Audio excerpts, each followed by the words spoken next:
মাঝে মাঝে মায়ের সাথে ঝগড়া করে ফেলি, না করলেও চলে, কিন্তু কেন যে হয়ে যায় আমি তা নিজেও জানি না।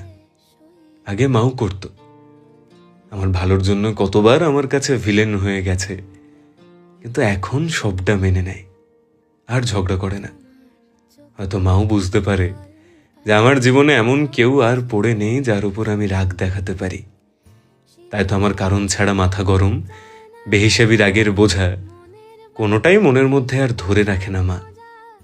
না বললেও বুঝতে পারে সব, তবু আমায় লুকোতে দেওয়ার সুযোগ দেয়। কিন্তু সব শেষে যখন আমি আর সামলাতে পারি না, তখন বুকের মধ্যে জমে থাকা সমস্ত প্রশ্নের ঝড়গুলো এক নিমেষে শূন্য করে দেয়।